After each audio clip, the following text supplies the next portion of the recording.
యోగాతో బరువు తగ్గటం సులభం కేవలం 21 రోజుల్లో.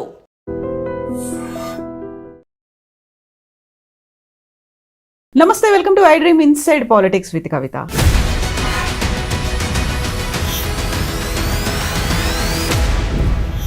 జూబ్లీ హిల్స్ బై ఎలక్షన్స్ ని మూడు పార్టీలు అత్యంత ప్రతిష్టాత్మకంగా తీసుకున్నప్పటికీ కాంగ్రెస్ పార్టీ మాత్రం నామినేషన్ ర్యాలీ మొదలు ఇప్పటిదాకా ప్రచారంలో భారీ బల ప్రదర్శన అయితే చేస్తోంది. At the same time CM Revanth Reddy కూడా 4 కార్యక్రమాల్లో పాల్గొనడానికి షెడ్యూల్ కూడా ఫిక్స్ అయింది. Then what about BRS?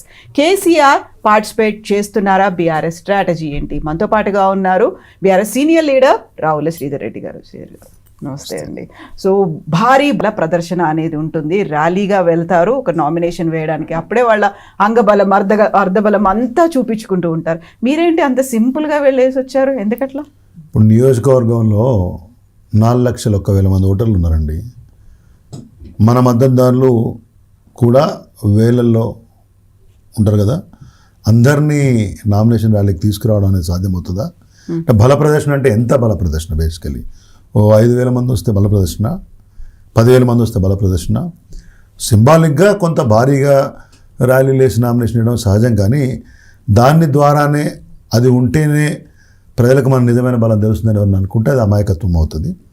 ప్రత్యేకించి జూబ్లీ హిల్స్ ప్రాంతం ఏంటంటే అంత నేరో రోడ్స్ అన్నీ కూడా, చాలా చోట్ల కూడా ట్రాఫిక్ జామ్స్ ఎక్కువ అవకాశం ఉంటుంది, కొద్దిపాటి ట్రాఫిక్ జామ్ అయితే కూడా. అట్లాంటి సందర్భంలో ఇంత పెద్ద ఎత్తున జనాల్ని పోగేసి హడావిడి చేసి గంటల తరబడి వాహనదారులకు, పాదచారులకు, మిగతా ప్రజలకు, అత్యవసర పనుల మీద పోయే వాళ్లకు ఇబ్బంది కలిగించాల్సిన అవసరం మాకేం కనపడలేదు బేసికలీ. ఎందుకంటే ప్రజాదరణ బీఆర్ఎస్ పార్టీ పట్ల కొట్టొచ్చినట్టు కనబడతా ఉంది. ఆ విషయం అర్థమైన తర్వాత కూడా మళ్ళీ మనం ఏదో కొత్త హడావులు చేయాల్సిన అక్కర్లేదు. ప్రజల మద్దతు చూరగొనడం అనేది చాలా ఇంపార్టెంట్. ప్రతి ఇంటికి మా పార్టీ నాయకులు, ముఖ్య నాయకులు అందరూ కూడా వెళ్ళి ఇవాళ డోర్ టు డోర్ ప్రచారం నిర్వహిస్తూ ఉన్నారు. సో ఆదరణ చాలా క్లియర్గా కనబడుతూ ఉంది. బీఆర్ఎస్ పార్టీ గెలవబోతుందనే సంకేతాలు స్పష్టంగా ఉన్నాయి. కాబట్టి బల ప్రదర్శనలు చేయాల్సిన అవసరం లేదు. నిజమైన బలం ప్రజాదరణలో ఉంది, దాన్ని చూరగొనడంలో మేము ముందున్నాం. సో సంకేతాలు అంటే ఏం కనిపిస్తున్నాయి? ఎలాంటి ఇండికేషన్స్ మీకున్నాయి? మీరు ఏ డివిజన్కి పోయినా, ఏ బస్తీకి పోయినా, ఏ కాలనీకి పోయినా, ఏ వర్గంతో మాట్లాడినా, ఏ కులం పెద్దలతో మాట్లాడినా, అక్కడ స్థానికులతోటి రకరకాల సమస్యలతో విషయాల పట్ల మాట్లాడినా, గత ప్రభుత్వం కేసీఆర్ గారి పాలనలో ఉన్నంత సుభిక్షంగా, ఉన్నంత మంచిగా ఇప్పుడు లేము, అప్పుడు బాగుండే. ఇప్పుడు ప్రభుత్వం ఒక నిష్క్రియాపరత్వంతో, ఒక నిర్లక్ష్యమైన ధోరణితో పనిచేస్తూ ఉంది. చెప్పిన హామీలు ఏవి కూడా అమలు చేయలేదు. ప్రజలకు ఇచ్చిన హామీలు అయితే అమలు చేయకుండా మోసం చేసినారు. ఒక నిర్లక్ష్య ధోరణితో ప్రభుత్వం అనే విషయం ప్రజలు చెప్తా ఉన్నారు ముందుకొచ్చి. కాబట్టి మళ్ళీ కేసీఆర్ ప్రభుత్వం రావాలని కోరుకుంటున్నాం అనే విషయాన్ని చెప్తూ, దానికి అనుగుణంగా జూబ్లీహిల్స్లో బీఆర్ఎస్ పార్టీకి అనుకూలంగా ఓటు వేయడం ద్వారా రాష్ట్రం మొత్తానికి ఒక సందేశం ఇవ్వాలనే ఒక ఆలోచన విధానంలో జూబ్లీహిల్స్ ఓటర్లు కూడా ఉన్నారు. ఆ విషయం క్లియర్ ఎక్కడ మాట్లాడినా తెలుస్తూ ఉంది. మా నియోజకవర్గంలో గణనీయమైన సంఖ్యలో ముస్లిం మైనారిటీ సోదరులు ఉన్నారు, మైనారిటీ క్రిస్టియన్ సోదరులు ఉన్నారు, ఆ తర్వాత హిందువులు, అందరూ ఏ సెక్షన్ అయినా కానీ నేను చెప్తున్నాను, irrespective of the cost and religion, everybody is positive towards BRS party. అది మాకు అర్థమవుతా ఉంది. ఇప్పుడు మిగతా సాధారణ ఎన్నికలు అంటే రాష్ట్ర వ్యాప్తంగా వస్తాయి. అప్పుడు మీరు చెప్పినటువంటి స్కీమ్స్ కావచ్చు, లేకుంటే అభివృద్ధి కావచ్చు, పాలన కావచ్చు, అవన్నీ కూడా కనిపిస్తాయేమో. బట్ ఇక్కడ జూబ్లీ హిల్స్లో వచ్చింది ప్రత్యేక పరిస్థితుల్లో వచ్చినటువంటి ఎలక్షన్. ఇక్కడ ఏ అంశాలు హైలైట్ అవుతాయి? ఇదంతా ప్రభుత్వ పాలనకి ఇది ఒక రెఫరెండం లాగానో, లేకుంటే ప్రభుత్వ పాలనకి ఇది ప్రతిబింబం అద్దం పడుతుంది అన్నట్టుగా ఏముంది అక్కడ అంత ఫ్యాక్టరు? ఇప్పుడు ప్రభుత్వ పాలనకి రెఫరెండం అన్న తీరులో కాంగ్రెస్ పార్టీ వాళ్ళు మాట్లాడుతున్నారు. ఇప్పుడు దగ్గర రేవంత్ రెడ్డి గారి ప్రభుత్వం వచ్చి, కాంగ్రెస్ ప్రభుత్వం 2 సంవత్సరాలు అయింది. దగ్గర 6 గ్యారంటీలలో ఒక ఫ్రీ బస్ అనే హామీ, అది కూడా ఒక తోకలతో నడిపిస్తూ ఉన్నారు. మిగతా ఏ హామీ నెరవేర్చారనే విషయంలో ప్రజలను ప్రశ్నించినప్పుడు ఏదీ కాలేదనే అసంతృప్తే ముందుకు వస్తూ ఉంది. ఇవాళ ఆటో అన్నలు, రాష్ట్రం మొత్తంలో ఆందోళనతో ఉన్న వాళ్ళు జూబ్లీహిల్స్ నియోజకవర్గంలో మాకు మద్దతుగా నిలుస్తూ ఉన్నారు. వాళ్లకు హామీ ఇచ్చినటువంటి యొక్క ఆర్థిక ఆధారం ఏదైతే ఉందో అది కూడా నెరవేర్చలేదు. మహిళలకు ఇస్తానన్నటువంటి యొక్క 2,500 రూపాయల గౌరవభృతి ఇవ్వట్లేదు. పెన్షన్లు పెంచుతామని చెప్పి ఓట్లు వేయించుకున్నారు, అది చేయలేదు. మైనార్టీలకు పెద్ద ఎత్తున హామీలు ఇచ్చారు. కానీ కనీసం ఈ ప్రభుత్వంలో మైనార్టీలకు ఏ ప్రాతినిధ్యమూ లేదు. ముస్లిం మైనార్టీలకి వాళ్ళ ఎమ్మెల్యే లేడు, వాళ్ళ వైపు నుంచి ఒక ఎమ్మెల్సీ లేడు, మంత్రివర్గంలో స్థానము లేదు.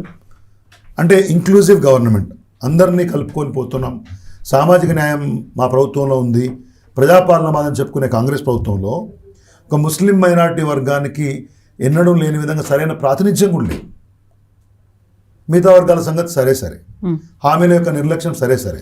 ఇవన్నీ చూసిన తర్వాత ప్రజలకు నిర్ణయానికి వచ్చినారు ఏంటంటే ఈ ప్రభుత్వానికి ఒక గుణపాఠం నేర్పాలి, బుద్ధి చెప్పాలి, ఓ చురుకు తగిలించాలా, ప్రజల్ని ఏదో దొంగ హామీలు ఇచ్చి మోసం చేస్తే పూట గడవదనే విషయాన్ని తెలియజెప్పాలని చెప్పేసి ఒకవైపు గతంలో జరిగిన అభివృద్ధిని తలుచుకొని మళ్ళీ దాన్ని ఇప్పుడు పోల్చుకొని కాంగ్రెస్ ప్రభుత్వం యొక్క వ్యవహారాలతోటి కార్యాచరణతో పోల్చుకొని ఇంకోవైపు రెండు రకాలుగా ప్రజలు జూబ్లీస్ ప్రజలు బీఆర్ఎస్కి అనుకూలంగా తీర్పు ఇవ్వబోతున్నారు. అనుకూలంగా తీర్పు అనేది సర్వేస్ అనే దాని మీద బేస్ అయి కూడా ఉంటుంది. బట్ ఇప్పుడు ఉన్నటువంటి సర్వే పబ్లిక్ పల్స్ని నిజంగా రిప్రజెంట్ చేస్తుందో చూపిస్తుంది అంటారా? ఇప్పుడు సర్వేలు అనేది ఒక ఏదో ఒక సంస్థ వెళ్ళి కొంత size of population 1000 population 2000 5000 what ever sample తీసుకొని వాళ్ళు చేస్తారు. మోర్ దాన్ దట్ ఇవాళ నియోజకవర్గంలో దగ్గర 100 మంది బీఆర్ఎస్ పార్టీ ముఖ్య నాయకులు, మాజీ మంత్రులు అయి ఉండొచ్చు, ఎంపీలు అయి ఉండొచ్చు, సిట్టింగ్ ఎమ్మెల్యేలు ఎమ్మెల్సీలు అయి ఉండొచ్చు, మాజీ ఎమ్మెల్యేలు అయి ఉండొచ్చు, పెద్ద సంఖ్యలో వివిధ ప్రాంతాల నుంచి వచ్చినటువంటి యొక్క కార్యకర్తలు అయి ఉండొచ్చు వాళ్ళ సారథ్యంలో. అది మున్సిపల్ చైర్మన్లు, మాజీ మేయర్లు, కార్పొరేటర్లు అందరూ కూడా ఆయా ప్రాంతాల్లో ప్రజల్ని కలవడానికి వెళ్ళినప్పుడు వస్తున్న స్పందనను ఆధారంగా చేసుకొని మాట్లాడుతున్నాను. ఏదో ఊరికే మీరు ఇంటర్వ్యూ పెట్టారు కాబట్టి నేను చెప్పాను కాబట్టి ఏదో పడికట్టుగా చెప్తలేను. After almost close to 1 month of intense campaign చూసిన తర్వాత, ప్రత్యేకించి ఈ వారం 10 రోజుల నుంచి వస్తున్న స్పందనను చూసిన తర్వాత, ప్రత్యేకించి ఏదో ఎంఐఎం సపోర్ట్ ఉంది, ముస్లిం సోదరులంతా కూడా అడ్డే వీళ్ళు ఓటేస్తారని చెప్పి జరుగుతున్నటువంటి ప్రచారం తోటి వాస్తవ పరిస్థితులను గ్రౌండ్లో కంపేర్ చేసిన తర్వాత అన్నీ చూసి అర్థమైంది ఏంటంటే పరిస్థితులన్నీ కూడా బీఆర్ఎస్ పార్టీకి అనుకూలంగా ఉన్నాయనే విషయాన్ని మేము క్రోడీకరించుకున్నాం. అదే విషయాన్ని నేను మీకు తెలియజేస్తా ఉన్నాను. సో అక్కడ ఎంఐఎం కాంగ్రెస్కి చాలా క్లియర్గా మద్దతు ప్రకటించింది. అక్కడ ఎంఐఎం క్యాండిడేట్ కూడా లేరు. ఇప్పటిదాకా ఎప్పుడూ కనిపించినట్టుగా అసదుద్దీన్ ఓవైసీ తెలుగు మీడియా ఛానల్స్ కూడా ప్రత్యేకంగా ఇంటర్వ్యూ ఇస్తున్నారు, మా మద్దతు కాంగ్రెస్కి అని చెప్తున్నారు. అక్కడ చాలా సైజబుల్ పాపులేషన్ అనేది ముస్లింల దగ్గర నుంచి ఉంది. అంత క్లియర్గా వాళ్ళు చెప్పింది రాదు, మా మద్దతు వాళ్ళకే ఉంటుందన్న తర్వాత వాళ్ళు మీ వైపు చూస్తున్నారని ఎందుకు అనుకుంటున్నారు? That itself shows clearly how insecured they are, how desperate they are for it. ఎందుకంటే గతంలో అసదుద్దీన్ ఓవైసీని ఎప్పుడైనా మనం చూస్తే మద్దతు ఇస్తే ఒక ప్రకటన ఇచ్చి సరిపుచ్చేటోడు. ఇవాళ ఏం చేస్తూ ఉన్నాడు? ముస్లిం మైనార్టీ సోదరులలో కూడా క్లియర్గా తెలిసిపోయింది ఈయన అధికారం ఎటుంటే అటు తిరిగే పొద్దుతిరుగుడు పువ్వులాగా పనిచేస్తూ ఉన్నాడు. గతంలో మైనార్టీ సోదరులకు ఎంతో మేలు చేసినటువంటి బీఆర్ఎస్ పార్టీకి వ్యతిరేకంగా ఉద్దేశపూర్వకంగా సొంత లాభం కోసం కాంగ్రెస్ పార్టీకి సపోర్ట్ ఇచ్చే ప్రయత్నం చేస్తూ ఉన్నాడు అనే విషయం అర్థమైంది. ఇప్పుడు కేసీఆర్ గారి 10 సంవత్సరాల పాలనలో ఎన్నడూ లేని విధంగా ముస్లిం మహిళా సోదరీమణులకు వాళ్ళ పెళ్లిళ్ళ కోసం షాదీ ముబారక్ అమలు చేసినాం. అసదుద్దీన్ ఓవైసీ చెప్తే అమలు చేయలే. కొన్ని 10ల సంఖ్యలో ముస్లిం మైనారిటీ ఇన్స్టిట్యూషన్స్ పెట్టినాం, టిమ్రిస్. వాటిల్లో వందలాది మంది, వేలాది మంది ముస్లిం వర్గానికి సంబంధించినటువంటి యొక్క పిల్లలు చదువుకున్నారు, బాగుపడ్డారు, మంచి కోర్సులు, మంచి ఉద్యోగాలు వాళ్ళు చేస్తూ ఉన్నారు. అనిసుల్ గుర్బా ఇక్కడ కట్టినాం హైదరాబాద్ నగరంలో. అదేవిధంగా ఇట్లా అనేకమైనటువంటి కార్యక్రమాలు ముస్లిం మైనారిటీ వర్గం కోసము ఆ రోజు కేసీఆర్ గారి ప్రభుత్వం బతుకమ్మని ఎంత ఘనంగా జరిపినామో, రంజాన్ అంత ఘనంగా జరిపినాం, క్రైస్మస్ని అంత ఘనంగా జరిపినాం. ఆ సెక్యులర్ ఫ్యాబ్రిక్, ఆ సెక్యులర్ అప్రోచ్ని కేసీఆర్ ప్రభుత్వం చూపించింది. ఇదేదో అసదుద్దీన్ ఓవైసీ చేసింది కాదు. కానీ ఇవాళ ఉద్దేశపూర్వకంగా వాళ్ళ స్వంత లాభం కోసం కాంగ్రెస్తో అంటగావుతున్న విషయాన్ని జూబ్లీస్ ప్రాంతంలో ఉన్న ముస్లిం సోదరులే కాదు, రాష్ట్ర వ్యాప్తంగా ఉన్నటువంటి ముస్లిం సోదరులు కూడా గమనించారు. ఆ రియలైజేషన్ మొదలైంది కాబట్టే పరిస్థితి బీఆర్ఎస్కి అనుకూలంగా మారుతుంది. ఆ వర్గాల్లో మెజారిటీగా వాళ్ళు బీఆర్ఎస్కి అనుకూలంగా ఉన్నారనే ఆలోచన అర్థమైన తర్వాత ఇంకా ఆయన బయటికి పోయి ఎన్నడూ లేని తెలుగు టీవీ ఛానళ్ళలో కూడా వచ్చి ఇంటర్వ్యూలు ఇస్తున్నాడు. అంటే అభద్రతా భావం అర్థమైపోతుంది కదా, పరిస్థితి చేదాటిపోతుంది. ఓవైసీ చెప్తే ఓట్లు పడే రోజులు పోయినాయి ముస్లిం సోదరులు అనేటివి అర్థమవుతా ఉంది. ఆ ప్రయత్నమే చెయ్యగా చెప్తా ఉంది. We have an edge even in the Muslim minorities and Christian minorities population. So అత్యంత ప్రతిష్టాత్మకంగా తీసుకున్నారు సీఎం రేవంత్ రెడ్డి. 1 కాదు 2 కాదు 4 ప్రోగ్రామ్స్ ఈ రాబోయేటువంటి 10-12 రోజుల్లో చేయబోతున్నారు. బట్ కేసీఆర్ మాత్రం ఒకే ఒక సమీక్షా సమావేశాన్ని పెట్టుకున్నారు. లీడర్లకు ఏం చేయాలో చెప్పారు. దేర్ ఎండ్స్ ద మ్యాటర్, అయిపోయింది. ఈసీ కమింగ్, ఆయన వస్తున్నారా, క్యాంపెయినింగ్ చేస్తున్నారా? ఇప్పుడు కేసీఆర్ గారు మా పార్టీ అధ్యక్షులు, వారి దిశానిర్దేశంలోనే ప్రతి అంశం కూడా జరుగుతుంది. కేటీఆర్ గారు మా వర్కింగ్ ప్రెసిడెంట్గా కేసీఆర్ గారి యొక్క దిశానిర్దేశాన్ని అనుసరించి హరీష్ రావు గారు మిగతా నాయకులు సమన్వయంతో ఎంటైర్ క్యాంపెయిన్ నడుస్తూ ఉంది. కేసీఆర్ గారు క్యాంపెయిన్కు వస్తారేమో ఇంకా పూర్తి సమాచారం లేదు. అయినా వారున్నా లేకున్నా 10 సంవత్సరాల కాలంలో ముఖ్యమంత్రిగా తెలంగాణ రాష్ట్రానికి, జూబ్లీస్ నియోజకవర్గానికి, జూబ్లీస్ నియోజకవర్గంలో ఉన్నటువంటి యొక్క పేదలు, అన్ని వర్గాల ప్రజలకు వారు చేసిన సంక్షేమ అభివృద్ధి తెలుసు. కొత్తగా వారు మాత్రమే వచ్చి చెప్పాల్సిన అవసరం చాలాసార్లు ఉండదు. Everybody working in Jubilees constituency today is working as if KCR is present there. అంతే నిబద్ధతతోటి, అంతే కమిట్మెంట్ తోటి, అంతే ప్యాషన్ తోటి ఆ రోజు జరిగిన అభివృద్ధిని, సంక్షేమాన్ని చెప్తూ దాన్ని వాళ్ళు జరుగుతున్నటువంటి ఒక అరాచకంతో పోలుస్తూ ఉన్నారు. దాంట్లో ప్రజల్లో వచ్చినటువంటి స్పందన చూస్తూ ఉన్నారు. కాబట్టి కేసీఆర్ గారి యొక్క అంశ ప్రతి ఒక్క ఆలోచన విధానంలో, ప్రతి క్యాంపెయిన్లో ఉంటుంది. వారు వచ్చినప్పుడు ఖచ్చితంగా ప్రచారానికి వస్తే వస్తారు, లేదంటే వారి దిశానిర్దేశంలో పని జరుగుతుంది. రావుల శ్రీధర్ రెడ్డి గారు జూబ్లీ హిల్స్ నియోజకవర్గానికి చెందినటువంటి లీడర్. ఇప్పుడు బీఆర్ఎస్ కాస్త పక్కన పెడితే ఆ నియోజకవర్గ ఓటర్గా ఇప్పుడు వచ్చినటువంటి ఉప ఎన్నికలో మీరు ఏం చూసి ఓటేస్తారు? యాక్చువల్గా ఇంతకాలం మీరు ఇక్కడే తిరుగుతూ ఉన్నారు, ఇక్కడ వాళ్ళతో ప్రతిరోజు కలుస్తూ ఉన్నారు. వాళ్ళకంటూ టిపికల్గా ఉండేటువంటి నియోజకవర్గం ఇది. ఒకవైపు మాస్ అలాగే ఉంది, చాలా సూపర్ రిచ్ ఎలీట్ సర్కిల్ కూడా అట్లాగే ఉంది.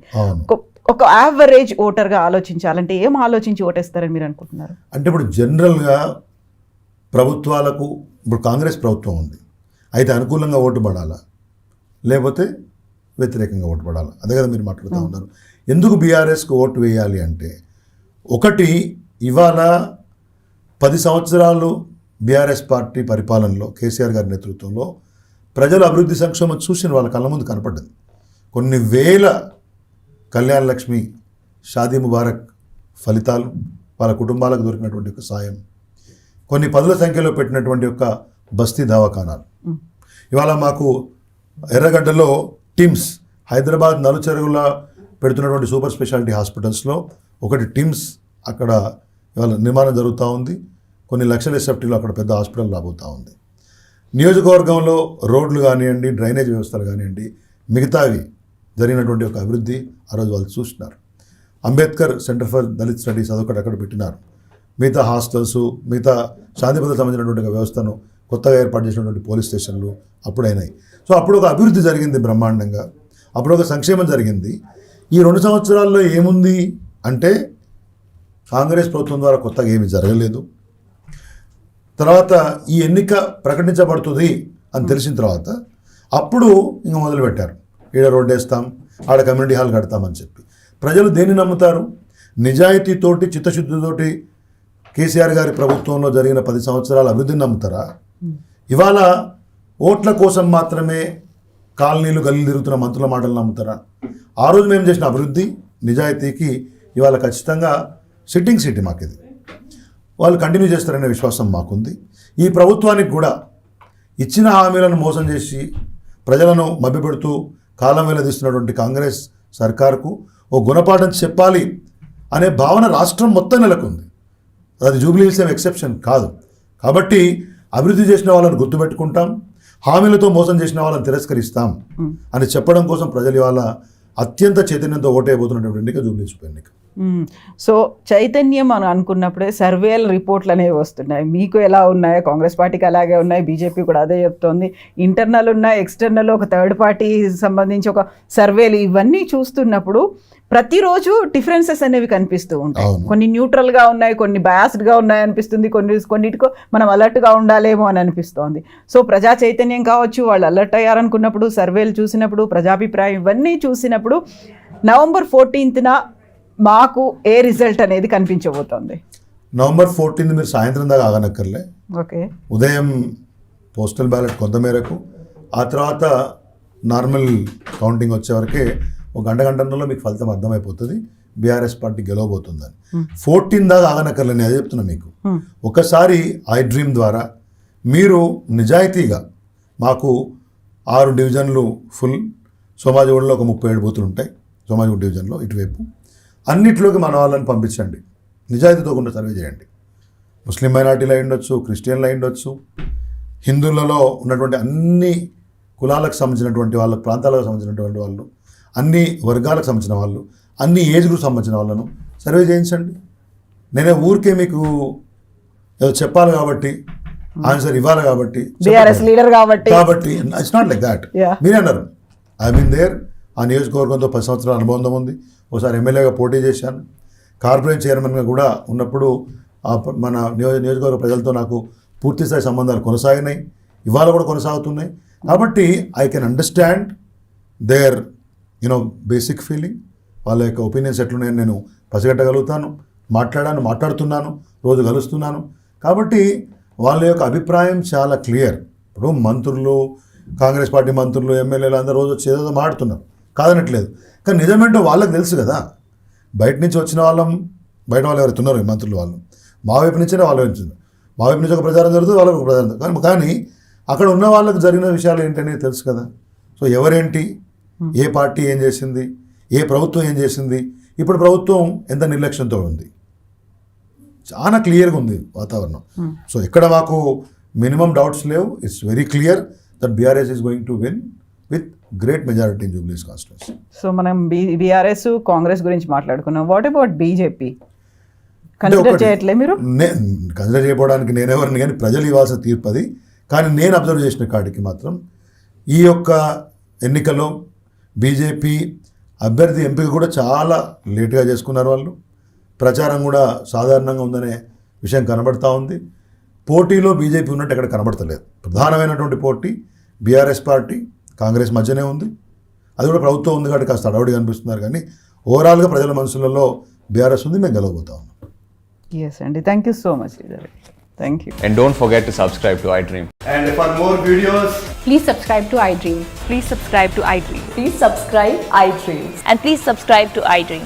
For more videos, subscribe to iDream. please like, share and subscribe to the channel. Congratulations, iDream. Subscribe to iDream. Subscribe to iDream. So subscribe to iDream Media. iDream team అందరికి huge congratulations. Please subscribe iDream Media. Please subscribe to iDream. Subscribe iDream. Please subscribe to iDream.